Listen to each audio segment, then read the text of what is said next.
Hi, I'm Mike Messier, and welcome to Messier Mantra. In this episode, we have a very special guest.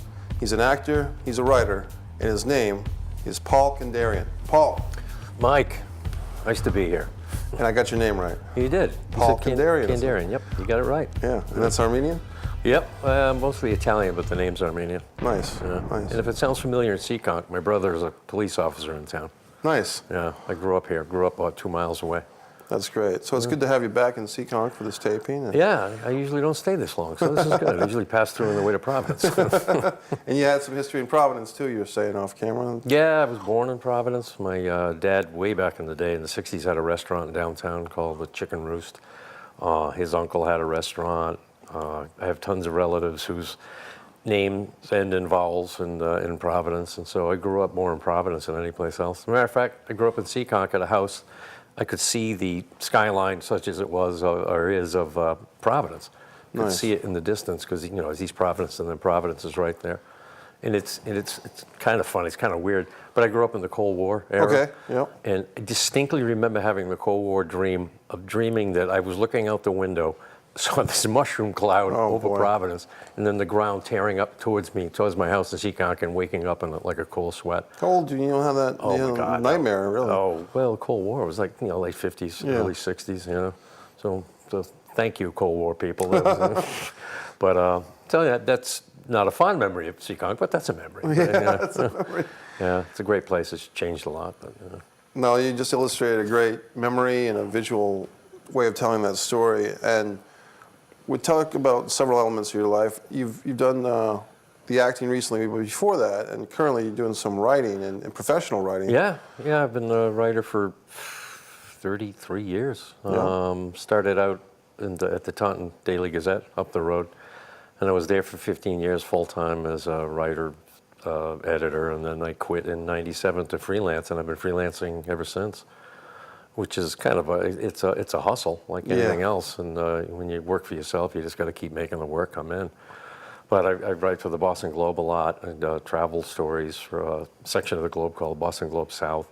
I do a lot for Rhode Island Monthly, true to my Rhode Island roots. I love that magazine. Yeah. Tons of stories there, and I write for websites and occasional in-flight magazine, college alumni magazines. I wrote for URI alumni magazine, Yep. Providence College. So A writer, yeah. I was going to say, like a writer, and I'm a writer myself, English major, all that good stuff, and writers think differently than a lot of people. yeah. We think we don't need a lot of money to survive, and we're right, we don't. But, Right. Yeah, no, you do. You think more.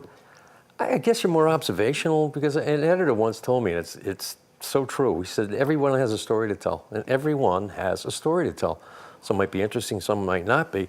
But I always wish I had the wherewithal to do a book.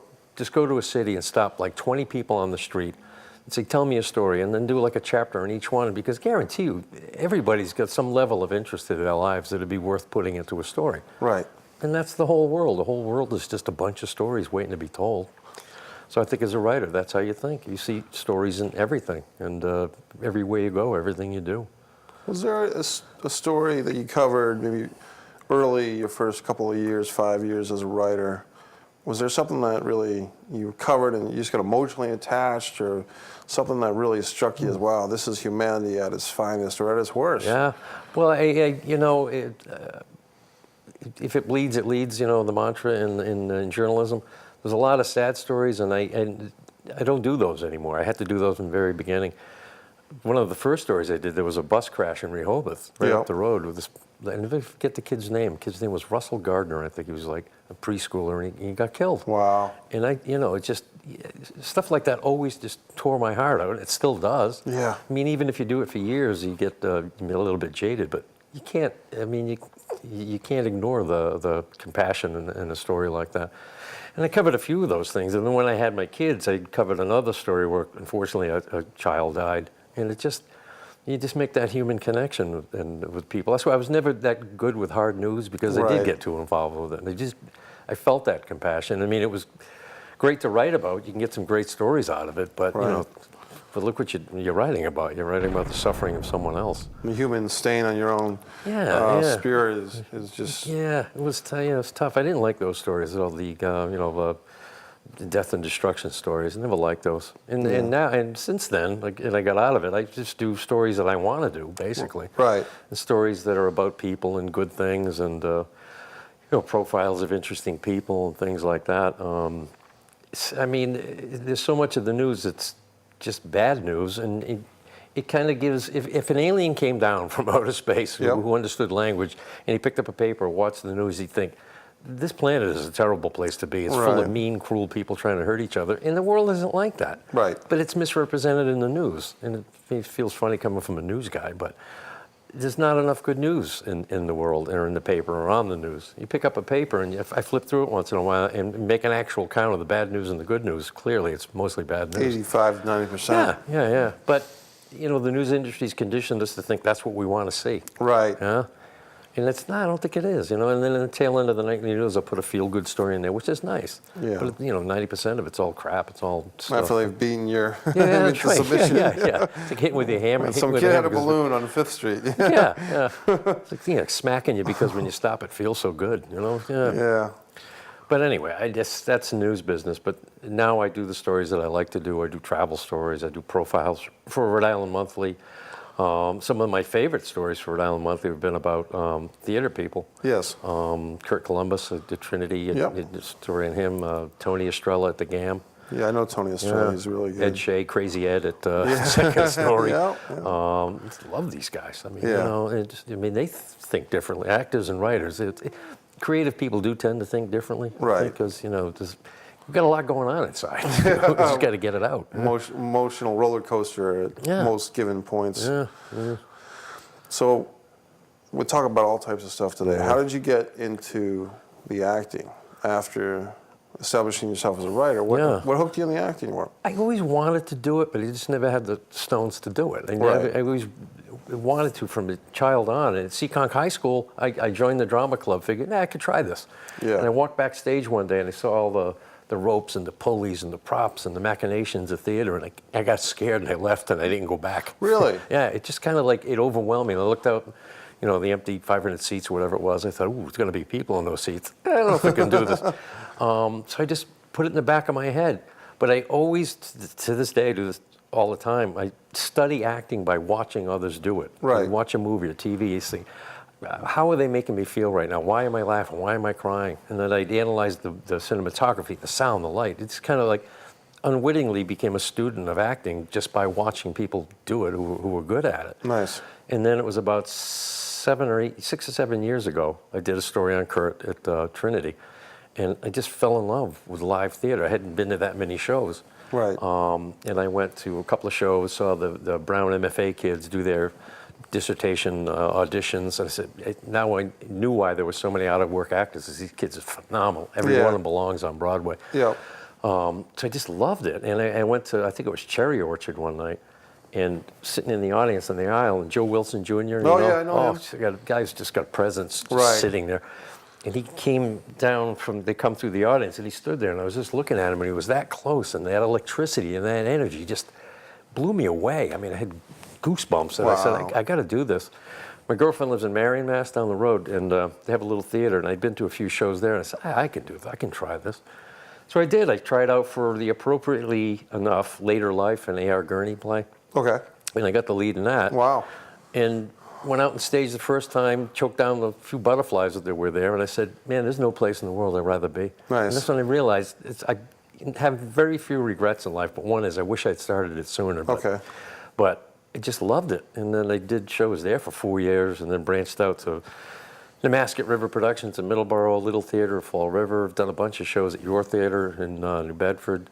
Done shows at the Barker Playhouse on the east side of Providence, which is a great venue. Yep. And then 3 or 4 years ago, I started to do a couple of commercials, some web series with Seth Chitwood and Barrington. Yep.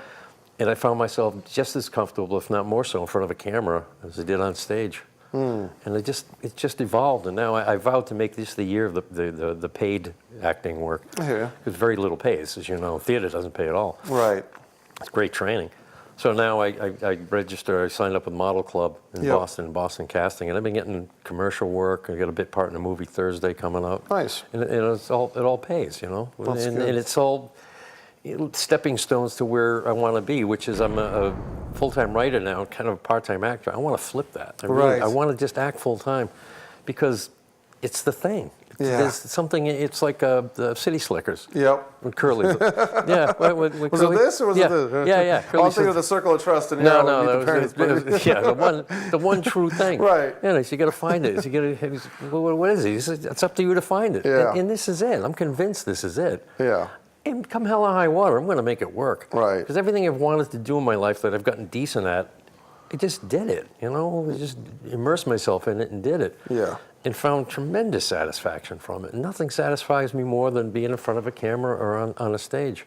So what the hell? Might as well make money at it. Yeah. Yeah. But it's just it's the one true thing. It's the one thing that really satisfies me more than anything else. Nice. And I have a ton of interests. I like to travel. I still play hockey. I'm 61 and I still play hockey. Oh, that's great. I love that. What's your forward, goalie? goalie? Yeah. Now, let's explore. I'm a hockey fan. We got the really? Stanley Okay. Cups at our present tense while we're taping. We got the Stanley Cup in a couple of days. Yeah. And who's your team? Bruins or someone else? They were. Until they decided to suck and not make the playoffs. But yeah, I mean, it's like for so long, if you grew up in the area, you just got used to having your heart broken. And then since whenever the Patriots won, they started that string of championships. 2001, yeah. Yeah, and then it's, we're the area of championships now. So when they don't make it, it's kind of really disheartening. Yeah. But to not make the playoffs, it's just like, no, there's no excuse for that. Yeah, it came down to the final game of the season for the Bruins this year. Yeah. But they shouldn't have gotten that far. They should not have been in that position. They were better than that. But and I was rooting for the Rangers to win because I want to see a original six final like the Bruins and the Hawks a few years ago. And Rangers lost, and the Hawks are in it, so that's okay. But if it was just going to be Anaheim and Tampa Bay, no way. I'm not watching any final with two warm weather teams in it. In California and Florida, no. You're a purist. Definitely a purist. Did you ever write sports articles? Yeah, I've done sports features, not covered sports per se. Because most sports bore the hell out of me. I mean, baseball, forget it. I hate baseball. Football, basketball, hockey, I love because it's so fast. Right. And you got to kind of know, and it helps having played it too. You kind of figure it out. But, yes. But I've done sports features. I'm trying to think of who.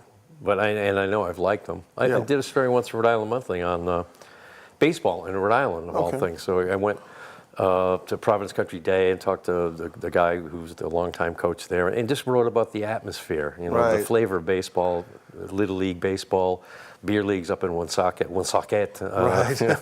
You being French, you'd like that. Well, that's where my family's from. Woonsocket. Okay, yeah. Things like that. And I love the fabric of things. I did a column once for the Globe, story for the Globe, and actually a column for Rhode Island Monthly on Seekonk Speedway. Right. Which I grew up hearing from my bedroom because it's right across the 195. You could hear it every Saturday night. Right. I never liked car racing. I still don't like car racing, but I like going there and talking to people who do. I find that fascinating, the subcultures that make up the culture. Right. So I was telling you before, I did a story on pro wrestling in Rhode Island. Yes. And I went to a gym, can't remember where it was, but talked to those guys. I got in the ring and I bounced off ropes a few times. I like interactive. I like being immersed in stuff. Yeah. Jumping around the ropes and everything. But stuff like that, I just find fascinating, absolutely fascinating. You kind of have a documentary filmmaker approach to life, I would say. Yeah. It's kind of a Walter Mitty thing too, because I always do things. Speaking of goalie, it's got to be like 15 years ago now. I skated the tail end of a practice with the Providence Bruins when Peter Laviolette was there. I get out there at the end. I think I was 48 or 50 at the time, and I figured, those guys will take it easy. I remember an old guy. They didn't care. They're like blasting shots. They were doing one-timers from the high slot, and I think, not Boychuk, Boynton, Nick Boynton was there. And I forget, he put one off my collarbone that I swear it was going to go through me. But I loved it. It was great. It was just out there taking shots with the pros. And that's what this kind of job, this kind of life lets you do things like that. I jumped out of an airplane in Newport to write about that once. That was fun. Yeah. When I was a kid, we used to go from Seekonk to the beaches over Mount Hope Bridge. Yeah. And that bridge scared the hell out of me when I was a kid because it looked huge. Yeah. So I went out one time, I went with one of the engineers or supervisors, and I wanted to go up the suspension. Right. They said, "You can't do that." So we went down, walked up on the bridge, down underneath there's a big catwalk under the bridge to write about that. And then I wrote about the history of it, how it was built, and you really get into the fabric and the layers of how things are done, or Right. people, their stories, or the organizations, or whatever. And it's just fascinating to tell stories because, like I said, everything and everyone has a story. Right. Well, it's such a big, vast country that we're in the United States, Yeah. and then so many territories in the U.S. that are just different from one another. New England's going to be different than New Mexico, for instance. Oh, yeah, And even within the small state of the country, Rhode Island, where I currently reside, you can go to Cranston and you can then go to Westerly in 30 minutes and feel like you're in a different world. Yeah, You know, yeah. like you go from seeing the beach to seeing Killing Street in Johnston. You know, Yeah. "Well, what's I going know, on here?" Yeah. How long have you lived in Rhode Island? I've lived here for quite some time. Let's put it that yeah. way. So you're familiar with the parochialism of Yeah. Rhode Island. It's like if you have to go from Westerly up to Providence, or God forbid, up to Woonsocket, Right. it's like forget about it. Pack Nobody your wants to make coffee the milk and your Dell's Yeah, lemonade exactly. mix. Yeah. Call hot weenies and or dynamites from Woonsocket at Yep. whatever that place is up there. It's just I love it. I mean, when I was growing up, I couldn't wait to get out. Right. Like anybody else, it's a big world out there. Yes. And then I've been out and I've seen a lot of the world, and I'd still take Rhode Island any day. I really great. do. Absolutely love the state. Really Nice. love it. Love it Thank more you. than Massachusetts. Because there's so much, the diversity here, the culture here, the people, Right. the food scene's freaking phenomenal. Yeah. I mean, you and can't. Federal Hill Italian Yeah. food. Oh, and- yeah. Yeah. You can't swing a cannoli without hitting a great Italian restaurant. What I like about Massachusetts, though, is that there's a lot of opportunities there. Even for film and theater. I mean, granted, you really have to kind of build yourself up Yeah. in some of these casting people, but there's the Adam Sandlers, Melissa McCarthy's, and so on and so forth. They come to Massachusetts quite a bit to film, which is nice. Yeah, very nice. It's a film I'm doing Thursday. It's called Defiance by the Sea. It's by Network Movies in Germany, I think it's called. But it's a German film company. Right. And I auditioned for a German director. It was a funny guy. And I got a bit part playing editor-in-chief. We're filming Thursday somewhere, I think up in Lowell. They come here all the time. Nice. And they've made a ton of movies. And there's one of the subsets of the movies they make, they're made in New England and New York. So they come in here, they spend tons of money. They give Right. actors work. They give crew members work. That's not a bad thing. No, Yeah. it's not. Yeah. And Rhode Island does a pretty good job because Rhode Island's got tons of scenic places they Right. can shoot. I did a movie last year, excuse me, called Killer Serve. Okay. This is an interesting story in itself. It was written by this kid I was telling you about, Andrew Pilkington. Yep. He's a URI grad filmmaker. He's got cerebral palsy. He's in a wheelchair, and he types everything, scripts, texts, phone, with his nose. Wow. And he edits with his foot. Wow. And about 3 or 4 months ago, I did a big profile on him for Rhode Island Monthly. The year before, he had put me in a film called A Killer Serve. I played a retired hitman. I'd come out of retirement because my ex-boss threatened my family. I had to do one last job. Kind of Right. thing. So I got to play a bad guy, which is fun. Yeah. You beat the crap out of somebody, shoot somebody. I liked that. It was good. Sure. But we filmed a lot of that in Narragansett, Newport. His kid lives up in Wayland, so we shot around there. But there's a lot of great scenics we did down in Rhode Island. And in that classic Rhode Island moment, the story that he based the movie on was written by Bob Lucy, a professor at URI, whom I profiled 15 years ago. Because you remember the book Prince of the City and the movie Prince of the City, Treat Williams? I don't remember that one. It was in the Serpico era. Okay, And yeah. this guy, Bob Lucy, was a cop, and he went undercover to bag other bad cops and bail bondsmen and judges and lawyers and everything. And they wrote a book about him, and they made a movie about him. Wow. And he was one of the first people in the witness protection program because his life was threatened. So he's a professor. He came to professor, and he teaches there, and he's a writer. He writes crime mystery novels. And he had Andrew in a class, so he introduced me to Andrew. So it's kind of like it came full circle. I did a story on Bob, and then I did a story on Andrew. Right. And then, I was in a movie with Andrew. It's like, this is all good. That's life. Yeah, it's all about, it really is in acting, and it's connections. I mean, you got to be talented, but it is really about connections and luck. You can't be the shy, at least these days, you can't be the shy, I'm such a great artist, I want to go, sit in the corner and lament my coffee all day, although I've been known to do that. Yeah, that depends on the coffee, but yeah. Right. Yeah. Now, Paul, let me ask you this. We, on the Messier Mantra, we're going to have you back on the second episode real soon, but why don't you ask you, is there a mantra, the mantra of Paul Kandarian. Is there something that you kind of live by to think about, relish life? You know, it's not to drop names, but years ago I did a story on Anthony Quinn. Yeah, when he lived in Bristol. Right. The Globe had this thing called Voices, and it was a narrative of a person. You'd interview them, and then the whole thing would be their voice. Yes. And I went to his house in Bristol. Love Anthony Quinn. Right. And one thing he told me, and it always stuck with me, and he's absolutely true, and he had that great growling way. He said, "A man without passion is nothing." I was like, okay, big guy, just chill. He looked like he could just tear your spleen out. But it was absolutely true. Yeah. He said, a man without passion, or a woman, anybody without passion is nothing. You have to have a passion for what you do. And who was more passionate than Zorba the Greek? Yes. You know, so that is, you know, and then years later when I got into acting, I realized that's my passion. That's my one true thing. Right. And Anthony, he was right, you know. Wow. Yeah. What an experience. Did you go to his home? Yeah. Oh, man. Yeah. And I went into the studio out back, and he was an artist too. He made little sculptures and he was showing me. He's big. He was older then, obviously. But he has giant hands, and he was always, you know, talking like Anthony Quinn. Right. There was no distinction between Anthony Quinn, the person, and the actor, the persona, because he's the same guy. Right, you know? right. Just a great, bigger than life human being. Yeah. You could, you know, guys like that, you could just sit there, shut up, and listen to him all day long. Yeah. Oh, I love that guy. But that if there was a mantra, that would be it. A man without passion is nothing. Okay. Gotta have passion. Well, let's see what else we can do, because we're going to do another episode with you, but we talk a little bit more.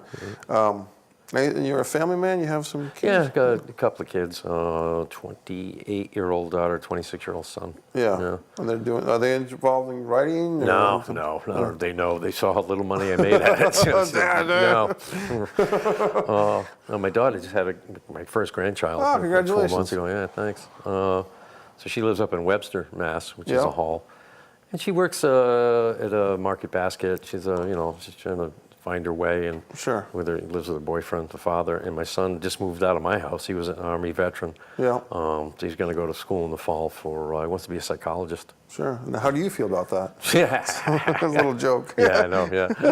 It's so funny because I was a psych major. But I went to Roger Williams at first, and then I gave into the lure of the beaches. So nice days, I just keep going to Newport, over the bridge. So I never finished there. And then I went to SMU, which is UMass Dartmouth now. Yeah. And I was a psych major. I said, well, I could do this, because I'm very interested in people, how they think, you know, what makes them tick. Right. We kept running into statistics for psychology, which is math, which I suck at. Right. That's why I'm a writer.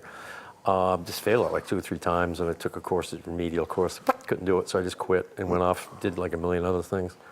We can talk about that later if you want. But I was a flight attendant, which is one of the most interesting parts of my life. Wow. Yeah. I bet. I told my accountant the other day, I said, it's my mission in life to collect as many W-2s as I possibly can. Just to drive him crazy. But, so I held all kinds of jobs, but I never held one to the point it wasn't fun anymore. Right. And I just move on to something else. And that's been the story. That's another mantra, right? If it ain't fun, I ain't doing it. Yeah. I mean, so many people that I meet as an acting coach, and just even people in my own family, you know, are doing things that's against their personal grain. Yeah. You can be, you know, a janitor at the high school gym and be perfectly happy because you enjoy the hours, you enjoy the work, you find satisfaction in helping the students and the teachers. Yeah. Or you could be a brain surgeon and be miserable. You know, or flip that around, you know. Definitely. It doesn't really matter what you're doing, it's how you're doing it and how you feel about it. Yeah. Well, it's that passion. If you don't have a passion for something, if it's an empty existence, what's the point? I mean, I'm convinced, I'm a travel writer. I've been all over the world, and I love acting. I love doing everything I do that I don't make any money at, but I'd rather die broke and fulfilled than rich and regretting things that I've never done. Right. I won't die regretting anything, because I've been doing pretty much everything I want to do. Nice. It's a very fulfilling life. So. That's good, Paul. Very good. We just got about 30 seconds, so anything you want to say on the end of this episode before we come back to you on our next show? I just never give up. Just dream. Always dream. Yeah. You know, because dreams do come true, and that's a large part of reality of what we've dreamt. You know, if you can envision it and can dream it, it can happen. You don't know. Just never give up on your dreams. Nice, Paul. Yeah. All right, we're going to have you back on a future episode. Okay, Paul Kandarian. Thank you. Thank you for watching this episode of Messier Mantra. We had our great guest, Paul Kandarian, and we're going to see him on a future episode. Thanks for watching Messier Mantra.